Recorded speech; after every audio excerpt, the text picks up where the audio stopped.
नमस्कार मित्रांनो, तत्वमुद्रा कल्चर्स आणि ड्रीम इमेज प्रोडक्शन्स प्रस्तुत त्या कवींच्या काव्यकोशी या कार्यक्रमामध्ये तुम्हा सर्वांचं पुन्हा एकदा मनःपूर्वक स्वागत। मित्रांनो, आज आपल्याला कविता पाठवली आहे ती धुळ्यावरून योगेश पाटील यांनी। मित्रांनो, संस्कृतीबद्दल आपण सर्वजण नेहमीच बोलत असतो।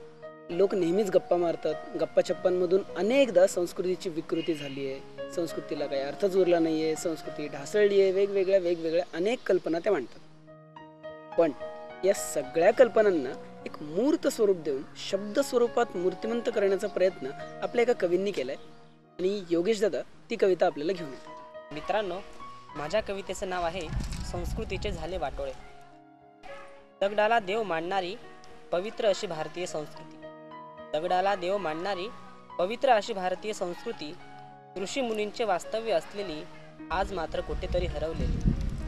मोठमोठ्या शहरातलं धावपळीचं जीवन, मोठमोठ्या शहरातलं धावपळीचं जीवन माणसाला वेळ नाही माणसासाठी आणि नात्यातली माणुसकी जपण्यासाठी।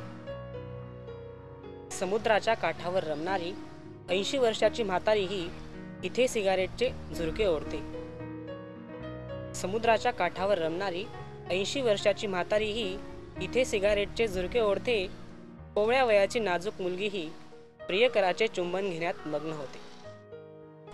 मन होते विषण्ण, मन होते विषण्ण, दृश्य विचित्र दिसते। शर्मिंदा संस्कृती हसत विकृती राहते। महत्व पैशास केवळ मानवान विचारे कोणी, महत्व पैशास केवळ मानवान विचारे कोणी। धावा धाव पळापळ इथे समीकरण थांबत नाही। स्वार्थी कपटी लोक इथे सर्रास भ्रष्टाचार करतात। स्वार्थी कपटी लोक इथे सर्रास भ्रष्टाचार करतात।